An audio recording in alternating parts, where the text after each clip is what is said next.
एक बार माता पार्वती जी ने आकर शिव जी से कहा, भोलेनाथ, हे भोलेनाथ। शंकर भगवान बोले, बोल पार्वती क्या बात है। अब शादी हो गई, दोनों आनंद में निवास कर रहे हैं, दोनों कैलाश पर रह रहे थे। सबसे सुंदर अगर कोई जोड़ी है तो वो शिव पार्वती की है। दोनों बैठे थे अलमस्त होकर। अब घर में कोई काम काज हो तो, अब अपना घर हो तो भी झाड़ू भी लगाओ, पोछा भी लगाओ, बर्तन भी मांजो, भांडा भी घसो। अब शंकर जी के यहाँ तो ना तो मिट्टी के तो पात्र थे, उसी दिन बनाओ उसी दिन तोड़ दो। जैसे जगन्नाथपुरी में चावल बनता है, वो पात्र उसी दिन टूट जाता है।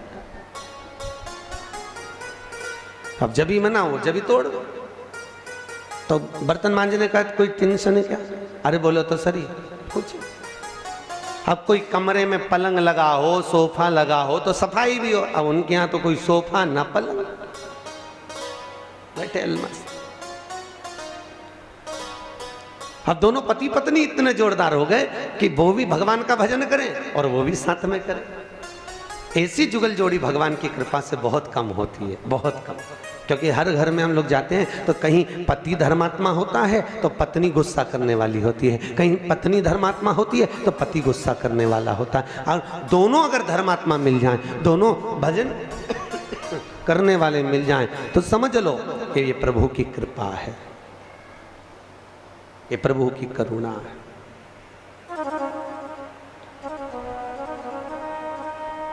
आज भगवान शिव विराजमान कैलाश पर बैठे हैं।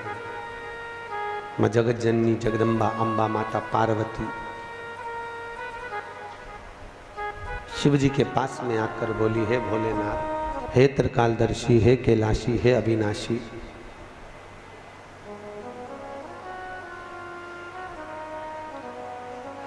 आपके साथ में मैं चौसर खेलना चाहता हूं। चौसर? हाँ। भगवान शिव बोले, चौसर तो खेल लूं पार्वती तेरे साथ में, पर ये बता कि तू चौसर में लगाएगी क्या? भाई जब व्यक्ति गेम खेलने बैठता है आदि आदि, तो तू चौसर में लगाएगी क्या, वो बता।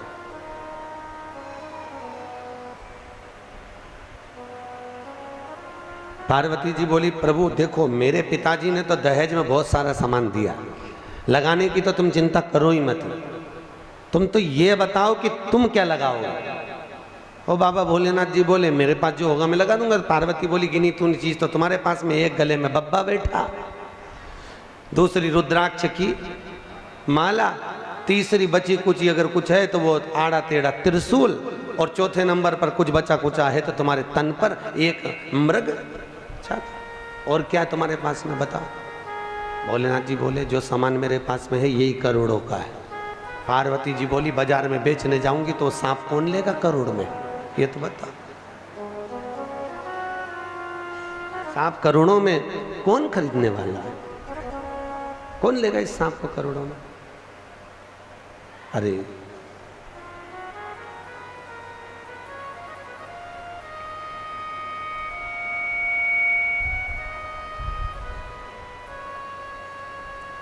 भोलेनाथ जी बोले, तुझे चौसर खेलना है कि नहीं खेलना ये बता तू।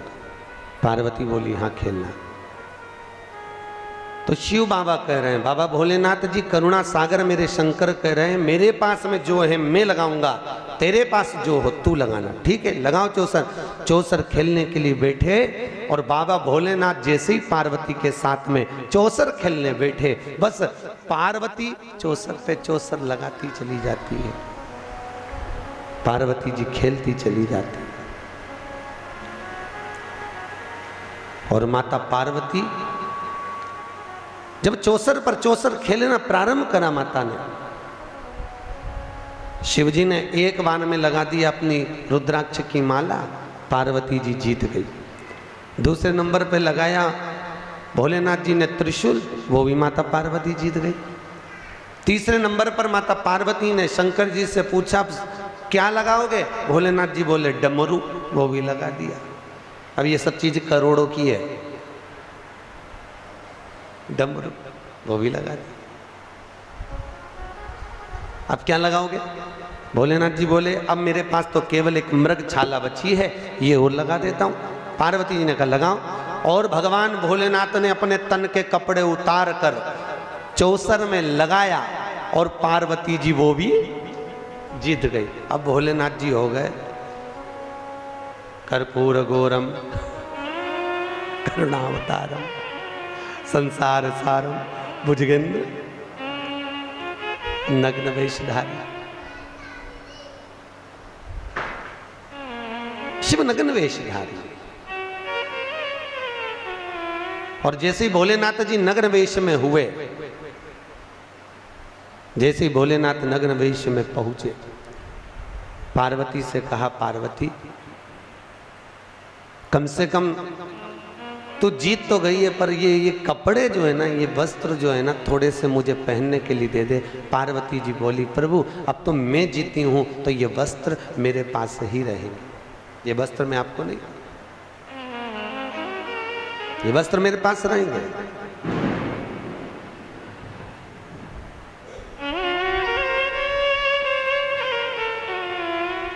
पार्वती जी बोली, भोलेनाथ जी बोले, मैं बिना वस्त्र के कहां जाऊंगा, मैं बिना वस्त्र के रहूंगा कैसे। पार्वती जी बोली, अब तो ये आपकी मर्जी, आप कैसे रहे। कई लोग पूछते हैं, महाराज जी हमारे हिंदू धर्म के अंतर्गत ये नागा साधुओं का प्रमाण नहीं है क्या कहीं पर? नहीं। फिर ये हम कुंभ के मेले में जाते हैं तो नागा बाबा कैसे मिल जाते हैं, नागा साधु कैसे मिलते हैं? इन नागा साधुओं का प्रमाण क्या? भैया शिव महापुराण कहती है, भगवान शंकर जब चौसर में सब कुछ हार गए, नग्न हो गए, तब भगवान शंकर यहां से गंगा जी के पावन तट नीलकंठ पर पहुंच गए और वहां पर नग्न वेश धरकर भस्मी रमाकर, भस्मी मालूम है ना क्यों लगाते हैं भगवान शंकर भस्मी? शिव जी भस्मी क्यों लगाते हैं?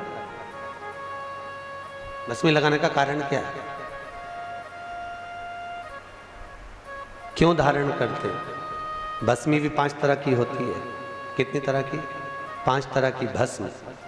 एक भस्म ब्रह्म मुहूर्त में शिव को लगाई जाए, वो आरोग्यता के लिए होती है। दूसरी भस्म जिस समय हम अपने मस्तक पर त्रिपुंड भस्म का लगाएं, 12 तिलक हम अपने शरीर पर भस्म के लगाएं, उस समय भगवान शंकर को भस्म चढ़ाएं, वो हमको जीवन में सुख प्रदान करने वाली होती है। एक आरोग्यता की, एक सुख। तीसरी भस्म भगवान शिव को दोपहर के ठीक 12 बजे शंकर जी को चढ़ाई जाए और उस भस्म को उतारकर अपनी कार्य सिद्धि के लिए मस्तक पर लगाई जाए, वो कार्य सिद्धि के लिए रहती है। चौथी भस्म भगवान शंकर को हर महीने जो शिवरात्रि पड़ती है, शिवरात्रि पर चढ़ाकर भगवान शिव को प्रसन्न करना, ये प्रसन्नता के भाव से होती है। और 5वीं भस्म भगवान शंकर को ठीक संध्या के समय पर, शाम के समय पर भगवान शंकर को बेलपत्री पर रखकर भस्म समर्पित करना, ये कार्य की सिद्धि के लिए रहती है। ऐसी 5 भस्म का प्रमाण, 5 भस्म। भोलेनाथ जी बोले, नीलकंठ पर जाकर बाबा भोलेनाथ आराम से बैठ गए, तप में लीन हो गए। माता पार्वती बैठी हुई थी। थोड़ी देर बाद माता पार्वती के पास में श्री कार्तिकेय महाराज आ गए। कार्तिकेय और कार्तिकेय मामा ने आकर पूछा, मैया, ओ मैया, हाँ बोल, क्या बात है बेटा? माँ, पिताजी कहाँ? तो के चौसर खेले थे मेरे साथ में, हार गए, कहीं चले गए। मैया, आपको नहीं मालूम पिता कहाँ गए? नहीं। भगवान कार्तिकेय ढूंढते ढूंढते गंगा जी के तट के पार नीलकंठेश पर भगवान शिव बैठकर भस्म लगाकर बैठे हुए, बहुत शीतलता थी और शिव जी भस्म लगाकर विराजमान थे। भगवान शंकर बैठे हुए थे, भस्म लगा।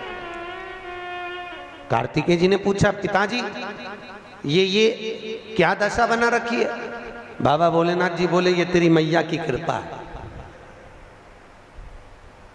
भगवान जब देता है तो छप्पर फाड़ के देता है और जब लेता है तो तन का कपड़ा भी उतार लेता है। ये भगवान की कृपा है। जो माता रानी के उपासक होते ना, देवी जी के उपासक, जो जगदम्बा की बहुत पूजन करते हैं, बहुत आराधना करते हैं, माँ उन पर करुणा बहुत करती है, बहुत करुणा करती है। देवी जी खूब करुणा करती है। माता करुणा करने में कमी नहीं रखती, पर दिक्कत इतनी सी है कि माँ करुणा तो बहुत करती है, पर माँ को जिस पल जिस क्षण माँ की सेवा में अगर रत्ती भर भी कमी पड़ जाती है, ये उसी में का हाल है जैसे बहू सुबह शाम दोनों टाइम पाँव पड़े, खूब पड़े, चाय भी पिलाए, रोटी भी बना के खिलाए, पर एक आध दिन अगर बहू पाँव नहीं पड़े तो सास को गुस्सा। बताओ, वो तो इतनी बड़ी हो गई कि यहाँ से गई तो मेरे को धोख लगा के नहीं गई। भैया इतने दिनों से पढ़ रही थी, इतने दिनों से चाय दे रही थी, इतने दिनों से भोजन दे रही थी, पर तुम्हें क्रोध आया क्यों? क्रोध का आना, जगत जननी जगदम्बा खूब कृपा करती है साहब, खूब दया करती है, खूब देती है, मना नहीं है उसके देने में, पर कहीं कहीं क्रोध की अवस्था प्रबल हो जाती है।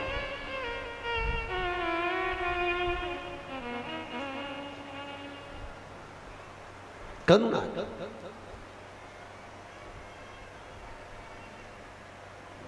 और माता पार्वती, कार्तिकेय बाबा ने जाकर जब देखा पिताजी नग्न अवस्था में बैठे थे, पिताजी तुम्हारी दशा कैसे? माँ ने ले लिया सारा के सारा, चौसर में हार गया। इतने में कार्तिकेय ने कहा तुम चिंता मत करो, मैं लेकर आता हूँ वस्त्र। कार्तिकेय बाबा पहुंच गए और मैया से जाकर बोले माँ माँ मैं आपके साथ में चौसर खेलना चाहता हूँ। माँ ने बोला बेटा छोटे छोटे बच्चों के साथ खेल, तू हमारे साथ चौसर क्यों खेलता? नहीं माँ मैं आपके साथ चौसर खेलूंगा। माँ ने कहा ठीक है, आप बेट अब ईमानदारी से बोलना, आपका बेटा आपके साथ अगर चौसर खेलने बैठा हो तो ईमानदारी से बोलो आप जीतना चाहोगी कि आपके बेटे को जिताना चाहोगी? अरे बोलो तो, कितनी जल्दी बोली, क्योंकि ऐसी कोई माँ नहीं जो अपने बेटे का भला ना चाहती हो। फिर वही वाली बात आ गई, बेटा चाहे ताने दे, बहू चाहे गाली दे, तो भी जायदाद का हिस्सा वो बेटे और बहू को ही दे, कुछ भी कर। बोले बोले तो बोलने में क्या है, बेटी माँ कार्तिकेय के साथ में चौसर खेलने के लिए बैठी और माता जगत जननी जगदम्बा जब चौसर खेलने बैठी कार्तिकेय को जिताती चली गई। कार्तिकेय ने पूछा माँ आप लगाओगी क्या? माँ ने बोला बेटा तेरे को जो चाहिए वो ले ले। माँ मैं जो मांगूंगा देना पड़ेगा। हाँ दूंगा। तो माँ लगाओ, पिताजी के सारे कपड़े, त्रिशूल, डमरू, रुद्राक्ष लगा दो। और माँ ने चौसर में लगाया, अपने बेटे कार्तिकेय को जिताया। जैसे ही कार्तिकेय जीते लेकर पिताजी को दे दिया, पिताजी को दिया, पिताजी ने वस्त्र धारण करे। थोड़ी समय के बाद में श्री उसी समय पर कुछ ही समय बीता और समय के बाद श्री उसी समय गणेश जी महाराज आ गए। उसी पल, उसी घड़ी, उसी क्षण। कौन आए? गणेश। और गणेश जी महाराज का आगमन हुआ। गणेश जी ने अपनी माँ को देखा, माँ आज तू आंखों में आंसू भर कर बैठी है। माँ आज तू रो रही है, क्यों रो रही हो माँ? आपको क्या हुआ? क्या बात है माँ? आपके रोने का कारण क्या है? आप क्यों रो रही हो? माता पार्वती ने कहा बेटा तेरे पिताजी चौसर खेल कर गए, उनके वस्त्र मेरे पास में थे, उन वस्त्रों को देखकर मैं उनकी याद कर लेती थी, परंतु अब वो तो वस्त्र भी कार्तिकेय ले गया चौसर खेल। गणेश जी बोले माँ तो चिंता मत कर, अभी पिता के वस्त्र लाकर तुझे देता हूं। और गणेश जी पहुंच गए सीधे नीलकंठ पर। पिताजी से बोले पिताजी मैं आपके साथ चौसर खेलूंगा, मैं आपके साथ चौसर।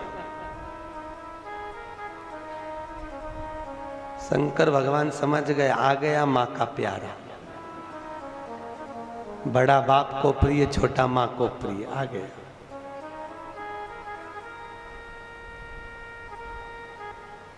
ये उसी में कहा ले, बेटी का पक्ष कौन लेता है? बाप। और बेटे का पक्ष कौन लेती है? माँ। अब बाप भी होगा तो बेटे को ही जिताएगा। ले, जीत गया। गणेश जी वापिस कपड़े ले गए, माँ के पास में दे दिए। शंकर जी फिर कर्पूर गौरम हो गए। फिर वैसे की वैसे। थोड़ी देर बाद कार्तिक घूमते घूमते आए। कार्तिकेय आकर अपने पिताजी के पास पहुंचे तो पिताजी को देखा तो पिताजी तो वापिस कर्पूर गौरम।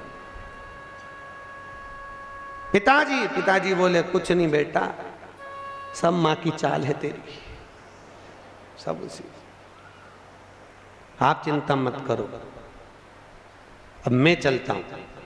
कार्तिकेय बाबा भोलेनाथ को लेकर, लंका के राजा रावण को लेकर भगवान विष्णु से निवेदन कर कर उनको नारायण को बनाया पासा, और कार्तिकेय ने शंकर भगवान को ले जाकर माँ के सामने बिठाया। माँ, पिताजी आपके साथ चौसर खेलना चाहते हैं। माँ ने कहा ठीक है, आइए बैठो। माँ, पर पिताजी एक बात कहना चाहते हैं। बोलो, क्या कहना चाहते हैं? चौसर का जो पासा होगा, शिव जी कहते हैं वो मैं दूंगा। पार्वती जी ने सोचा हमेशा मेरे पासे से खेलते थे, आज ये स्वयं पासा लेकर आ गए, बात क्या है? और बाबा भोलेनाथ जी ने उसी समय पर कहा ठीक है। पार्वती मैया बोली, भोलेनाथ निकालो पासा। शिव जी ने झोली में से पासा निकाला और निकाल कर जो सो चौसर खेलना चालू करा। अब तो वो नारायण तो पासे के रूप में, जैसा भगवान भोलेनाथ चाहे वैसा वो पासा पलट जाए। डमरू, त्रिशूल, रुद्राक्ष सब चले गया। पार्वती मैया रोने लगी, आंख में आंसू भर गया। माँ जगत जननी की आंख में जब आंसू आए तब गणेश जी को लगा, माँ क्यों रो रही हो? माँ बोली, बेटा जिंदगी में पहली बार हार रही हूँ, समझ में नहीं आ रहा क्यों हार रही हूँ। गणेश जी ने कहा, मैया तू रुक जा। गणेश जी ने चूहा से बोला, पता लगा, जाते जरा। और चूहा गया। चूहे ने कहा, प्रभु ये जो पासा है ना, ये नारायण है। तो भगवान गणेश ने कहा, नारायण है, अगर ऐसे प्रकट करेंगे तो दिक्कत होगी। एक काम कर चूहा, तेरी तो आदत है कुतरने की, जैसे ही पासा पटके वैसे ही उनका पांव कुतर देना।